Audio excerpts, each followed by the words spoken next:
10 minutes to transfer your answers to the answer sheet. Now turn to Part 1.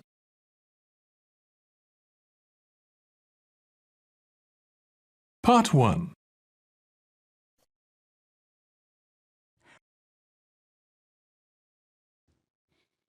You will hear a man who runs a recruitment agency talking to a young woman looking for a job. First, you have some time to look at questions 1 to 6.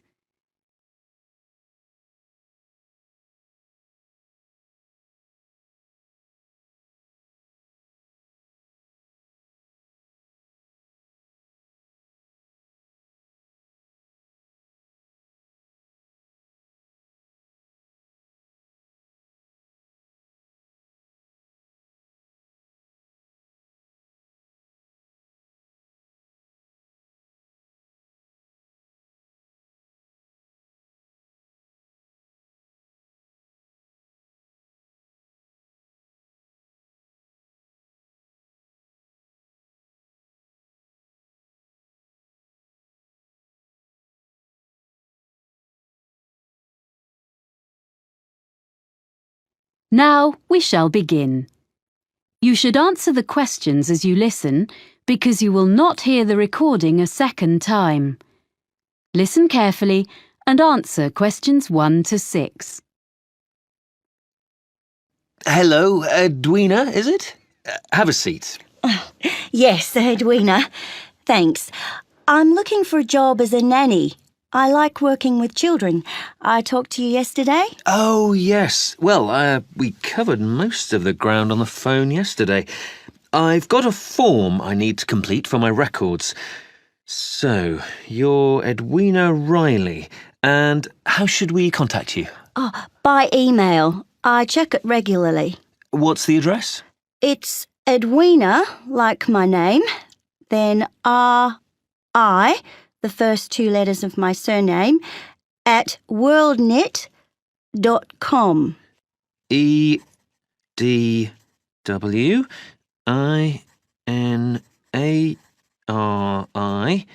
at worldnet.com? Yes. Good. And you're from Australia? Actually, I'm a New Zealander. Oh, I'm sorry. I bet it's really irritating being told you're an Australian. Like Canadians being asked what part of the States they're from. I'm used to it. It happens to us all the time. And now, you said on the phone that you could bring me some references. One from someone who's known you in a professional capacity and one personal one. Oh, yeah. Here's one from John Keane, who was the manager at the Play Centre in Wellington, where I worked for 3 years after I left school. It's got all his contact details on. Thank you. So, this was your last employer? Yes, apart from a bit of waitressing recently, but that was just temporary. I'm sure John will answer any questions if you contact him. We do run checks, yes. And a personal reference? Oh, you can contact the friend of my mother's I'm staying with here in London, Eileen Dorsini. She's a professor. She's known me all my life because she used to be our neighbour back home when she was a primary school teacher there. Now she's working here at the Institute of Education. Oh, good. I've got her contact details here for you. Thanks. I think I have some jobs to suit you. Oh, do you have any practical qualifications, by the way? Life-saving, music, anything? I've got an up-to-date first aid certificate. I did a course when I was working. That's good. First aid. Anything else? Well, I've got a driving licence, as I told you on the phone, but that's not special, you said. Almost everyone needs that, really. I've got a sailing qualification. It's a certificate of competence. So you're a yachtswoman? I love sailing. Well, I'll note you have a certificate. Before you hear the rest of the conversation, you have some time to look at questions 7 to 10.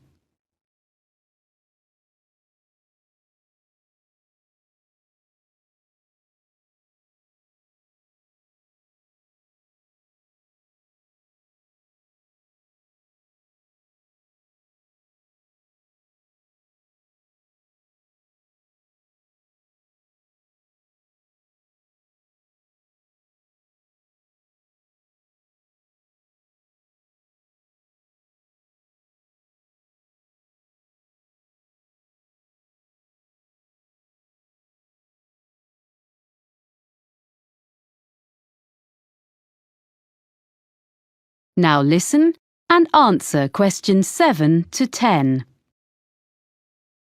Now, as I mentioned yesterday, there are 3 families, and the job description is much the same for all of them, as I explained. There are a few other things you need to know. Anyway, the first family is here in London. Yes, I did make a few notes. London, that's the Bentons with 2 children? Yes, that's right. A girl of 3 and her brother, who's 8. The little boy has a quite serious food allergy. Did you learn about things like that on your course? Oh, well, I know what to do if someone has an allergic reaction. Good. But what they mainly want is someone with an interest in sport, as, well, that's the kind of family they are. Oh, that's okay. I'll enjoy that. Good. Now, the next people are in the country near Oxford. Oh, yeah, the Grangers? Yeah, so they have twin boys of 5 who are a bit of a handful, I suspect. But it's a lovely place, quite a grand house, and the family is extremely welcoming. They keep horses. Do you ride? I did when I was younger. I like animals generally. Well, Animal Lover was their special request, so you'd be fine there. The last family... Yes? I don't think I told you. They live in Scotland. Really? What's their name? Campbell. Oh, yes. And they have 4 girls under 10? That's it. They have a lovely city flat, and they own a small island. Wow! Actually, you might get on with them very well. They particularly wanted someone who would be prepared to cook when they go camping on the island. Camping would really suit me, and I'm used to taking my turn doing the food, but it is a long way from London. Yeah, well, you can think about it. Then, as soon as I've checked your references, we can arrange for you to talk to all of the families. Right. Thanks very much. Thank you. I'll email you as soon as I can.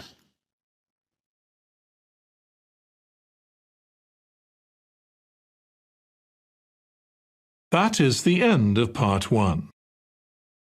You now have 1 minute to check your answers to part 1.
Part 2.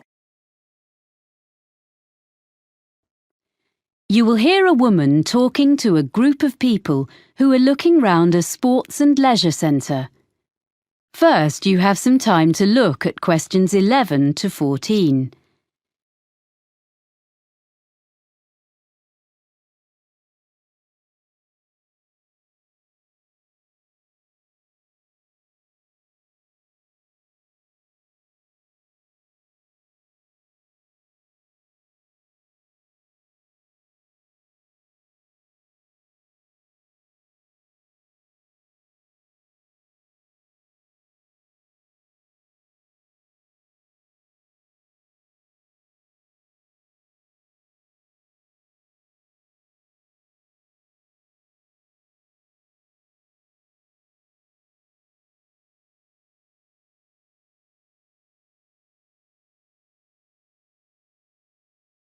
Now listen and answer questions 11 to 14.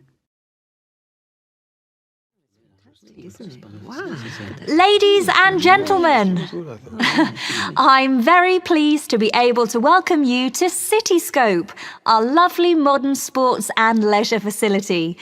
I've brought you up to the rooftop cafe on top of the stadium so that you can enjoy the view while I explain briefly what we have here and point out to you the major features of the site. Then we'll go round and have a look at ground level. Oh, that'd be interesting. I'm glad. We're extremely proud of this new facility. You see, when the project was first discussed, we expected that a multinational company would give us half our funding, and the central government grant would make up most of the rest, with a smaller contribution from local business. Well, we'd got quite far into the planning stage when the multinational pulled out, and both central and local government decided they couldn't afford anything. So, we ended up with a beautiful project, a small amount of sponsorship promised by local organisations, and nothing else. We thought we'd never build it, but at the last moment, we had an amazing donation of several £1 million from a national transport company, and that got us going again, and we managed to get all the rest from local fundraising. There's hardly a street in the city that hasn't made its contribution one way or another. So there's a true sense of local ownership here. So this is what we got. We wanted a new stadium because the 1950s football stadium is on the other side of town and is shortly due to be pulled down and built over. This site was the old airport, with some playing fields on one side of it, and a few buildings from the 1930s when the airfield first opened. So, we were able to plan a new stadium with plenty of room for all the things people wanted.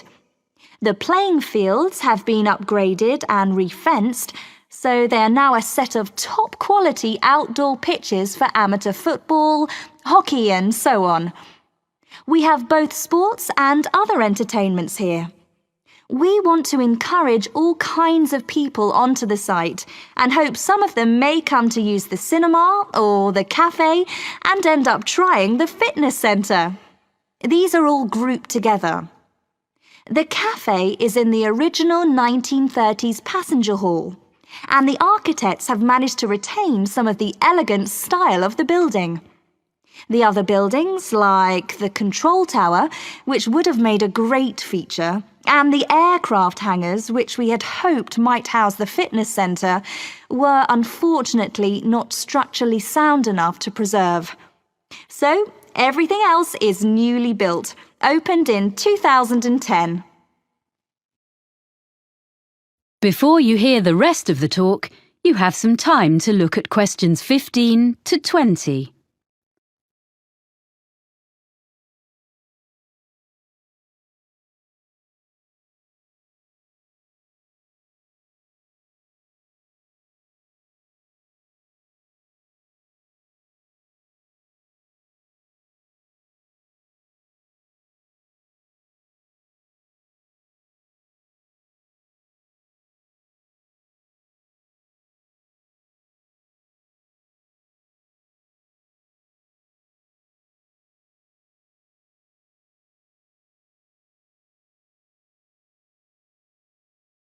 Now listen and answer questions 15 to 20.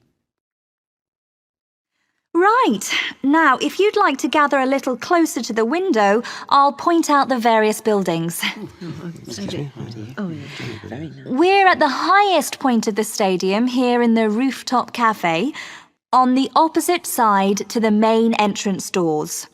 On our left, you can see two buildings just beyond the end of the stadium. The closest one is the business centre, used for meetings and conferences and so on, which provides a good source of revenue for the upkeep of the sports facilities. And next to the business centre, the bigger building is the hotel, which is rented from us by an independent company. As you see, they are served by the perimeter road, which runs round 3/4 of the site. Now, coming round to the front of the building, immediately in front of the entrance, That circular open space at the end of the road is the transport hub. From here, there are buses and a monorail link to the free car park, about 10 minutes from here, but you can't see that. There's also a large secure cycle park. Oh, and disabled parking, of course. People find it's very convenient and it keeps the site virtually car-free. OK, now if you look as far as you can over to the right, beyond the buildings, you can see our outdoor pitches, which I mentioned earlier. Between the pitches and the entrance is a little kind of pedestrian plaza. Are you with me? OK, with the cinema in the building furthest away from us, next to the pitches. Then there's the 10-pin bowling between the cinema and the road. Near the far end of the perimeter road and between the mini roundabout and the pitches, there's our fitness centre with all kinds of equipment and a small pool and changing rooms for teams using the pitches. Then, joined onto the stadium, next to the entrance, is a range of small shops, which all specialise in sports equipment, clothes, shoes. They sell toys and so on as well, all that sort of thing. They seem to be doing well. As you see, the service road goes right round, but we keep the traffic and the pedestrians well apart. So it's all very relaxed round the plaza, popular with families. And just in front of the bowling is our lovely restaurant. You can see it from here. It's that building on the plaza between us and the bowling. It's open all day and in the evenings. There's quite a queue there at weekends, I'm pleased to say. So, now you've got the layout, we can go and have a closer look at everything. Oh, nice.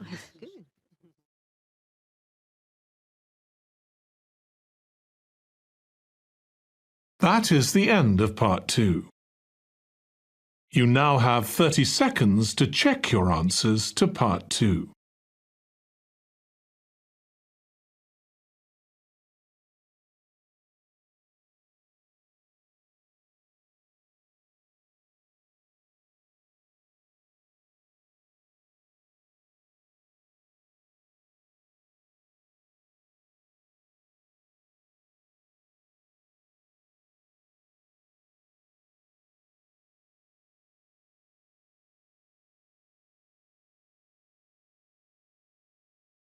Part 3.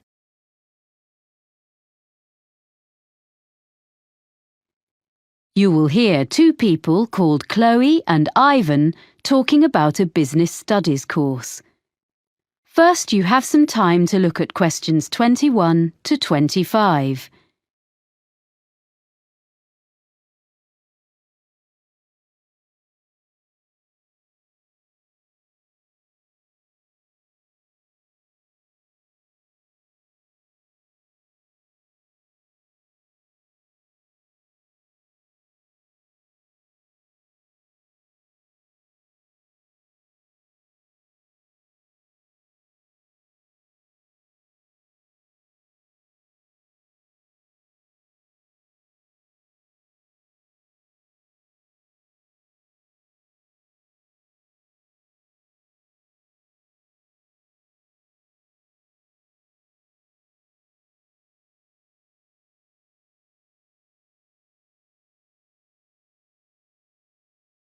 Now listen carefully and answer questions 21 to 25. Oh, hi, Ivan. Oh, hi, Chloe. I'm glad I bumped into you because I've been looking at this prospectus about courses at the university. I'm thinking of doing a business studies degree. Isn't that what you're doing? Yes, I'm about to start my 3rd year. I think you'd enjoy it. Is there something on the course that you're not sure about? Well, you know I've been working for a publisher for the last 4 years as a production assistant. That will be really valuable experience because a lot of people go to university straight from school and don't have that kind of background. Yeah, I know. And I'm used to dealing with figures and percentages and things, but it's been a while since I've sat down and put my ideas into an essay. I was never that good at it, and I'm not sure I can do it now. But you did okay at school, so I'm sure you'll soon get into it again. I was worried about different things when I started, like if I'd be able to use all the computer programs. But you only really need the basics. You have to do a lot of presentations, and I thought that would be hard. But we'd actually had such a lot of practice at school, it was fine. But did you find writing essays easy? It was okay, but I was hopeless at getting them in by the deadline.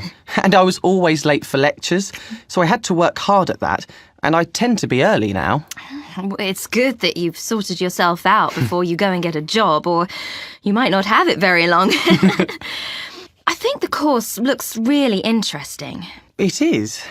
And it also gave me the chance to spend 6 months working in a local business last year. That's not so important for me, unless I could go abroad to use my foreign languages. But that doesn't seem to be on offer, which is a shame. What really appeals to me, though, is the idea of being assessed throughout the year. I think that's a much more productive way of learning, instead of everything being decided in an exam at the end. It's good for people like you who are hard-working all year round. You'll be spending all your time in the library. They've just expanded it too. That's good. Well, yes and no. They've made the study area bigger, but it means they've taken some of the magazines and periodicals away. So I think it was better as it was. The university is expanding all the time, and there are lots of new courses coming next year. Well, that's great news, isn't it? It means the college will have a better reputation, as more people will hear about it. So that's good for us. I agree, but they really need to add more lecture rooms, as we often have lectures in tiny rooms. Well, you obviously think overall it's a good place to do a degree. I should probably go and have a look round. Well, it's holidays now, and there's not much going on there. Oh, so it's probably not worth going in now. But you could email my tutor. I know he'd be happy to answer any questions. I can give you his email address. I looked at quite a lot of other universities and read loads of prospectuses, but I thought this one was the best. Before you hear the rest of the conversation, you have some time to look at questions 26 to 30.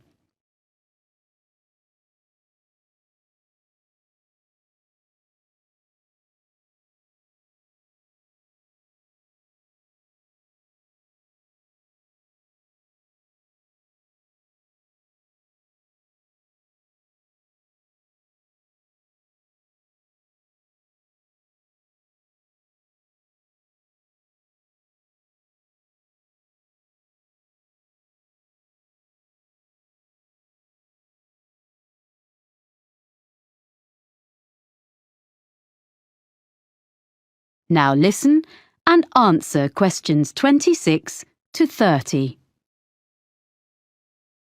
I was a bit unsure about all the different subjects you can choose on this course. Well, I can tell you a bit about them. There are some subjects you have to do, and some that you can choose. The most interesting course I've done is public relations. From what I've read, it doesn't look very demanding. Some of it is really just common sense. But it will be really useful if you want to go into marketing or advertising. That's true. But I need to find out a bit more about it first before I decide if it will really help me. It's difficult to tell from the prospectus. But you are interested in marketing? Oh, yes. Well, you can choose a marketing course. I wasn't very impressed with that course, actually. The tutor didn't make it very interesting. It's good to put on your CV that you've done a marketing course, though. So that would be a definite for me, and maybe I'd get a different tutor. What other courses did you choose? I'm doing taxation, as I was thinking of training to be an accountant, but I'm not sure now. Oh, that will be a good option for me, because I enjoy working with figures. Although I don't want to be an accountant, it'll be good to have an understanding of taxation, especially if I ever run my own business. Then there's the most popular course, which is human resources, and a lot of people seem to get jobs in that field. My friend works in human resources, and she's really good at it. But I don't think I've got the right personality, so I'd give that one a miss. I'm more interested in how businesses actually work, the structure. That's a compulsory course, the structure of business. Oh. But you might find information systems helpful. Is that kind of computer programs? Some of it is, but also databases, project management, and other things. Oh, this sounds useful. But I'll have to look at some of the other possibilities first. You know, Ivan, this course sounds as though it would suit me. I'm going to apply. Great! If there's anything else you want to ask me, you've got my number. Thanks. That is the end of part 3. You now have 30 seconds to check your answers to part 3.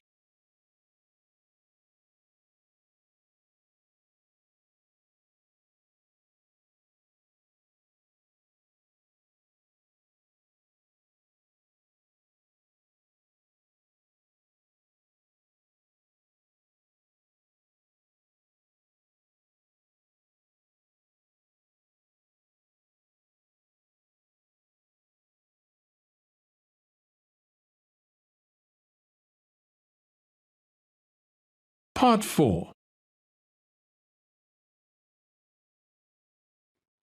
You will hear a talk by a meteorologist about weather forecasting. First, you have some time to look at questions 31 to 40.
Now listen carefully and answer questions 31 to 40.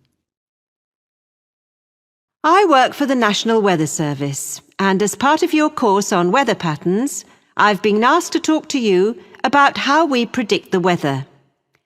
We're so used to switching on our TVs and getting an up-to-date weather forecast at any time of day or night that we probably forget that this level of sophistication has only been achieved in the last few decades, and weather forecasting is actually an ancient art. So I want to start by looking back into history. The earliest weather forecasts appeared in the 1500s in almanacs, which were lists of information produced every year.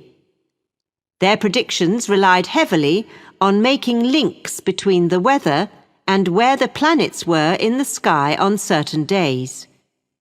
In addition, predictions were often based on information, like if the fourth night after a new moon was clear, good weather was expected to follow. But once basic weather instruments were invented, things slowly started to change. In the mid-15th century, a man called Nicholas Cusa, a German mathematician, designed a hygrometer which told people how much humidity there was in the air. To do this, Cusa put some sheep's wool on a set of scales and then monitored the change in the wool's weight according to the air conditions. A piece of equipment we all know and use is the thermometer. Changes in temperature couldn't really be measured until the Italian Galileo Galilei invented his thermometer in 1593. It wasn't like a modern-day thermometer because it had water inside it instead of mercury. In fact, it wasn't until 1714 that Gabriel Fahrenheit invented the first mercury thermometer. In 1643, another Italian, called Evangelista Torricelli, invented the first barometer, which measured atmospheric pressure. This was another big step forward in more accurate weather predicting.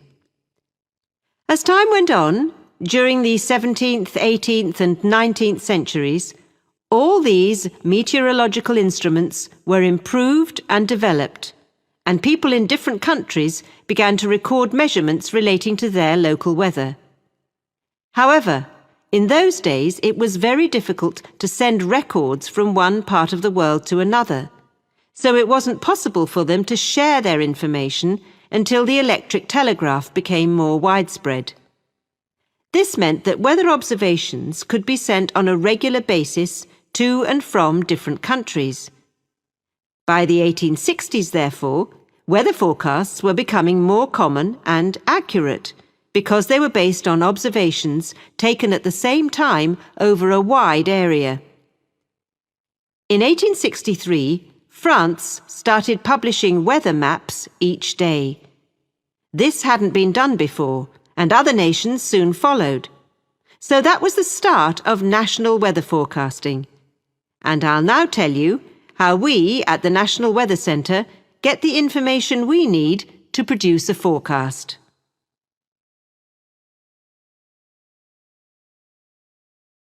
Even today, one of the most important methods we use is observations, which tell us what the weather is doing right now.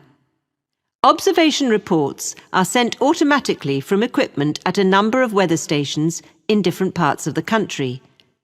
They are nearly all based at airports, although a few are in urban centres. The equipment senses temperature, humidity, pressure, and wind speed direction. Meteorologists also rely really heavily on satellites, which send images to our computer screens. What we see on our screens is bright colours. Orange represents dry air, and bright blue shows moisture levels in the atmosphere. The satellites are located 22,000 miles above the surface of the Earth, and it's amazing that despite that distance, it's possible for us to make out an individual cloud and follow it as it moves across the landscape. In addition to collecting data from the ground, we need to know what's happening in the upper levels of the atmosphere. So a couple of times a day, from many sites across the country, we send radio sondes into the air. A radio sonde is a box containing a package of equipment, and it hangs from a balloon which is filled with gas. Data is transmitted back to the weather station. Finally, radar. This was first used over 150 years ago and still is. New advances are being made all the time, and it is one method for detecting and monitoring the progress of hurricanes. Crucial information is shown by different colours representing speed and direction. Radar is also used by aircraft, of course.